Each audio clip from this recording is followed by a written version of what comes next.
Well, I want to welcome everybody here today for this afternoon. It's this Friday afternoon. We're getting ready for the snow event on Sunday, Monday, carry over to Tuesday, a Groundhog Day.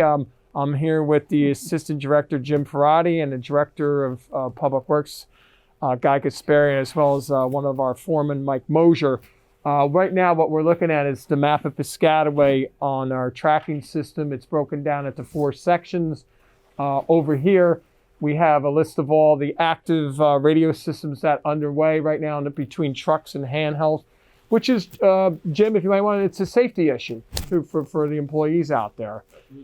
So what we're doing is we want to just let the residents know we're preparing as of 7 o'clock this morning, meaning Friday morning.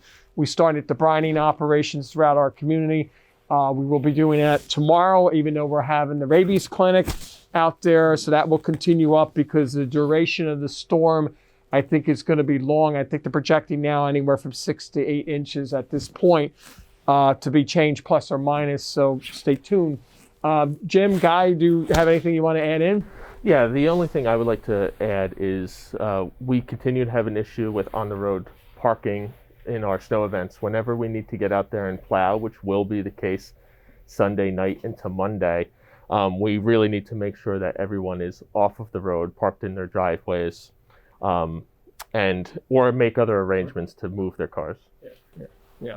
Got Director? Guy, Mr. Kasparian? Yeah, I just reiterate what Jim is saying, is that's always a problem because we tend to plow from curb to curb, and if there's cars in the way, we're going to go around it, and then we'll get calls later on that we didn't do that road, which is unlikely. And I want to add to that comment that you just said, which is very important, because during the last snowstorm prior to Christmas, we went and did a lot of streets, and then we got calls a day and a half afterwards that they weren't plowed curb to curb, but it turned out there was cars out in the street and the plows went around it. So, you have to understand that the plow operators don't want to get too close to parked cars for obvious reasons, because we don't want to have damaged cars.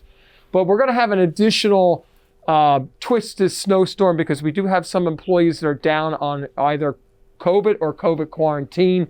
So we're going to have, about 6 to 8 less trucks out on the road. Correct. We are having private contractors, as we did last time, to supplement us. So I just want the residents to be patient out there during this snow event and give the staff the time to take it done. Around this desk here, you'll have some of the support staff in here taking calls. So if you're not already on the list of folks that are in need through OEM, please don't call into the office. You call into the police headquarters dealing with emergencies, and we always redirect any plows if necessary for squad calls or police calls. So just be patient during the snowstorm. We'll get out there and do the best we can. And typically, the rule of thumb is, I believe, about 12 to 14 hours after the actual last snowflake has hit the town. So, and the good news is that they're talking about 40-degree weather towards the end of the week. So a lot of this should melt, which is good news. So, but we are going to go outside. We have, I think Santa Claus just finally dropped off a belated holiday present to us. That's right. That we ordered almost a year ago, and we finally accepted delivery actually today as of an hour ago. So we're going to go outside and look at the brining operation again real quick and delivery of some of the the newest fleet of the Township Department of Public Works. Yep. All right, just in time for the snow event that's going to happen on Sunday through Tuesday, the Township just accepted delivery this morning of our 2 newest tandems for Public Works. As you can see in the background, the fleet maintenance folks led by Neil Jeffries, our foreman down here, are busy putting the actual plows on the truck. As you can see, these have no scrapes or anything on here because they've never been used yet. I'm sure they're going to get used during this snow event. So hopefully these will come in good use out on the road to lay salt and to plow the road. So we're very happy that we're going to get these. These trucks normally will last 15 plus years or so for use Public Works, so it's well worth it. And we also use these trucks when they're not plowing or something. An event, they also haul asphalt when we're milling and paving the township streets. So Be safe, and don't forget, no parking on the streets. The no parking is going to go into effect from 4 p.m. Sunday till about 4 p.m. Tuesday on the Groundhog Day. So now we're going to go out and take a look at the brinding system again. All right, we're back down here in the brinding operation here of the Department of Public Works, and I have with me Foreman Mike Mosier, who's going to talk very briefly about the brinding operation for those people that didn't see the clip back in early December when we had our first snow event. This is our brine making operation here. To make brine, we basically just will enter the batch size that we want. We now have about 1,000 gallons. We have a total storage of about 11,000 gallons for brine.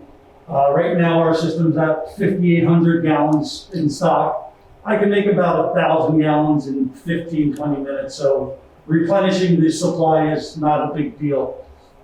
We also can come in here and we can go to truck loading. The truck filled the daily log, and I can come here and see on this date, on the 29th here, that my 3 trucks and a small little heater that we have to do sidewalks and the bike paths and things like that, how much they filled up and how much was used for this storm to help in our reporting and record keeping aspect of cost of a snowstorm. So like the first one was truck 83, and he loaded 393 gallons first thing this morning. And then he'll go out, that's a smaller truck that we use. He does a lot of the hills that go into River Road, some of the other hills in towns. He also does in front of the firehouses and rescue squads, and also our municipal parking lots and everything like that. So that's one of the smaller trucks. The 2 larger trucks that we used, the one loaded up 997 gallons, and the other one was 800 gallons, 797. So they'll go out and they'll be the ones that'll do the main roads, the secondary mains, roads like that around town.